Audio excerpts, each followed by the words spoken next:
कबीर की सबसे बड़ी ख्वाहिश क्या है? क्या तुमसे शादी करना ना, है ना? तो ठीक है, कर लो उससे शादी।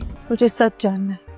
अपनी आंखें खोल कर देखना चाहती हूँ कि आप सच्ची हैं या कबीर की मोहब्बत। तुमने मुझे धोखा दिया। अगर मेरी आंखों में तुम्हें आज तक मोहब्बत ही नजर नहीं आई तो बदला ही ले रहा था यार। मुझे हमेशा से लगता है कि कोई है जो रिया के पीछे, मेरे पीछे, हमारे घरानों के पीछे घात लगाए बैठा है। कबीर कभी भी उसकी शादी नहीं होने देगा। तो अब इसका हल क्या है हमारे पास? ये काम अब रिया ही कर सकती है। लेकिन मुझे लगता है कि तुम इस सच में मुलव्वस हो। इतने साल मैंने तुम्हारा इंतजार किया कबीर। जरा सोचो रिया, आज तक तुम्हारे साथ जो कुछ भी हुआ, क्या उसके पीछे कबीर का हाथ नहीं था? मेरे पास तभी आना तभी शक दूर जाए, लेकिन सामने नहीं आता।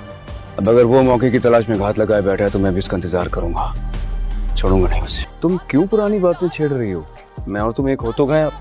अस्मा बड़ी ही चालाकी के साथ रिया और कबीर के दरमियान फूट डाल चुकी है और अस्मा ये बात जानती है कबीर रिया के बगैर नहीं रह सकता और वो कबीर को चोट रिया के जरिए ही पहुंचा सकती है और रिया को अब कबीर की बातों पर यकीन भी नहीं आ रहा होता। रिया बहुत ही ज़्यादा परेशानी के आलम में घर आती है और अस्मा इस बात का फ़ायदा उठाना चाहती है और इसीलिए वो रिया के पास आएगी और आकर उसे झूठी तसल्ली देने की कोशिश करेगी। अस्मा रिया से कहती है कबीर की सबसे बड़ी ख्वाहिश तुमसे शादी करना है, तो मैं तुम्हारी और कबीर की शादी के लिए राज़ी हूँ। तुम कबीर को इस बात पर राज़ी करो कि वो तुम्हारे साथ शादी कर ले।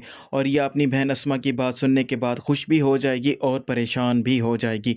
और वहीं दूसरी तरफ रिया की बातें सुनने के बाद कबीर को इस बात का अंदाज़ा हो चुका है, जब भी मैं कुछ करने जाता हूँ कुछ ना कुछ गलत ज़रूर हो जाता है। कोई हमारा दुश्मन ज़रूर है जो हमें हर बार नुकसान पहुँचाने की कोशिश करता है, लेकिन वो सामने नहीं आता। लेकिन इस बार मैं उसका इंतज़ार कर रहा हूँ और मैं भी उसको तगड़ा जवाब दूंगा।